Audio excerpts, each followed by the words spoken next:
இப்போது தேமுதிகவோட இந்த கூட்டணி பேச்சுவார்த்தை அப்படிங்கிறத பாஜக நடத்திட்டு இருக்கு அப்படின்னு சொல்லி அதிமுகவுடைய மூத்த தலைவர்களில் ஒருத்தராக இருக்கக்கூடிய திண்டுக்கல் சீனிவாசனே சொல்கிறார் இல்லையா? இதை எப்படி சார் எடுத்துக்கிறது?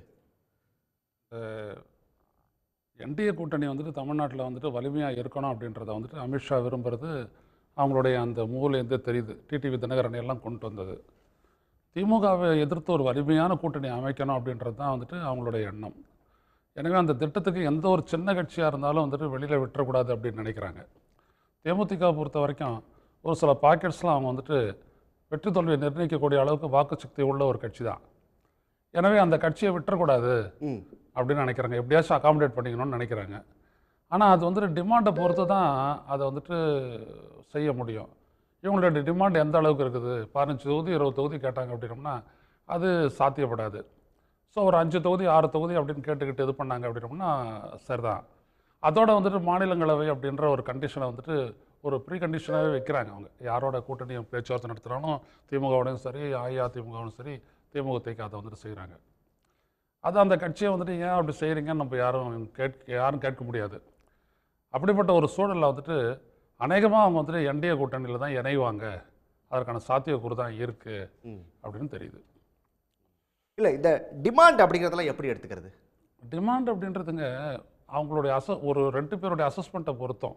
இப்போ தேமுதிக என்ன சொல்லுவோம், என்னை பொறுத்த வரைக்கும் பார்த்தீங்கன்னா சிதம்பரம், கடலூர், விழுப்புரம், அப்புறம் கள்ளக்குறிச்சி, சேலம், இந்த பெல்ட்டில் பார்த்தீங்க அப்படின்னோம்னா ஒரு ஸ்ட்ராங்கான ஃபோர்ஸு தேமுதிக. அதே மாதிரி தென் மாவட்டங்களில் நீங்கள் பார்த்தீங்கன்னா விருதுநகர், சாத்தூர் அந்த மாதிரி பகுதிகளில் அவங்களுக்கு அந்த செல்வாக்குள்ள அந்த இடம் தான். இதெல்லாம் சேர்த்து ஒரு 10 எம்எல்ஏ சீட்டு வருதுன்னு வச்சுக்கோங்க. ஒரு 10 சீட்டுக்கு அவங்க கூட இருக்கிறதுனால வெற்றி தோல்வி கிடைக்கும் அப்படின்னோம்னா அவங்களுக்கு ஒரு 5 சீட்டு கொடுத்துட்டு மற்ற சீட்டில் ட்ரை பண்ணுவாங்க. சரி. ஆனால் அதுவே அவங்களே 10 சீட்டை கேட்குறாங்க அப்படின்னு வரும்போது இங்கே இடிக்குதில்ல. நிறைய கட்சி இப்போ 2 கூட்டணியுமே நீங்கள் எடுத்துக்கங்க, நிறைய பேர் அகாமடேட் பண்ணி வச்சுருக்கிறாங்க. அப்போ எல்லாரையும் அகாமடேட் பண்ணணும்னு நினைக்கக்கூடியது தான் பெரிய கட்சிகளான அதிமுகவிற்கும் திமுகவுக்கும் இருக்கக்கூடிய நெருக்கடி பொதுவாகவே.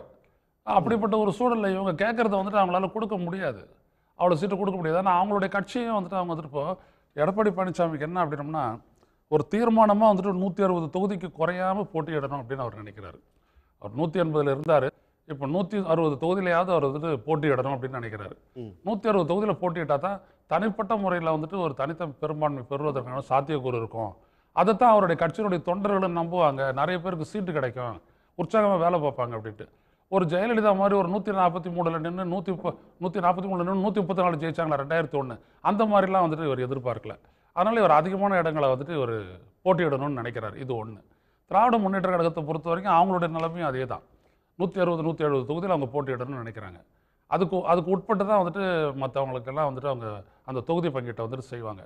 இதுதான் இங்கே இருக்கிற பிரச்சனை. உடனுக்குடன் செய்திகளை தெரிந்து கொள்ள சன் நியூஸ் பெல் ஐகானை கிளிக் பண்ணுங்க.